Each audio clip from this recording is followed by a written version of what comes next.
From my perspective, Britain is one of the greatest countries in the history of the world. You were the country of Shakespeare, the steam engine, and Adam Smith. You defeated Napoleon. You destroyed the slave trade. You stood up to Hitler. My country, America, became great as it is because of what we inherited from you, from Britain.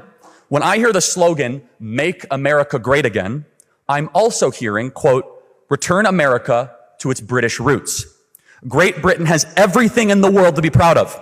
But when I look at Britain today, I see a country where the ruling elites are in a race to abandon the values that made them so great in the first place. I wish I could blame this all on labor, all on the left, but I can't. This country just had its 14th uninterrupted year of so-called conservative rule.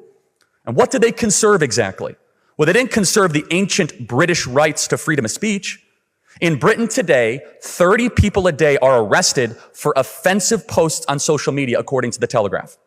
Praying silently within 600 feet of an abortion clinic can get you arrested in Scotland, as a 74-year-old woman named Rose just learned weeks ago. Members of Parliament scold British citizens for thinking they have the right to say that they do not have the right to say things that offend Muslims. 14 years of conservative rule didn't conserve British prosperity. Adjusted for inflation cost of living, the average British worker makes less today than they did in 2008. Outside of London, the British have lower incomes than every one of America's 50 states, and it never used to be this way.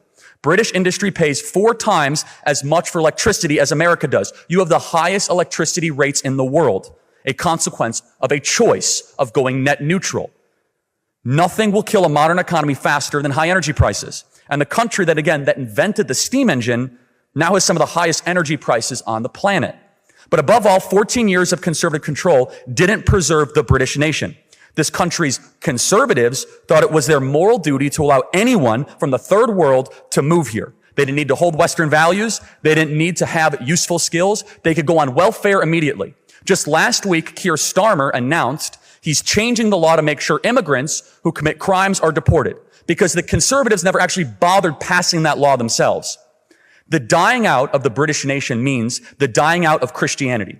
Britain is the birthplace of Baptists, Methodists, Presbyterians, Anglicans, Quakers, and more.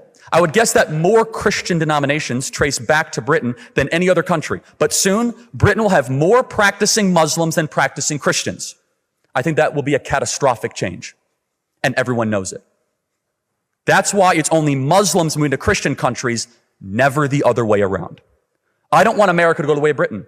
I want us to remain free. I want us to remain rich and innovative. I want us to remain Christian.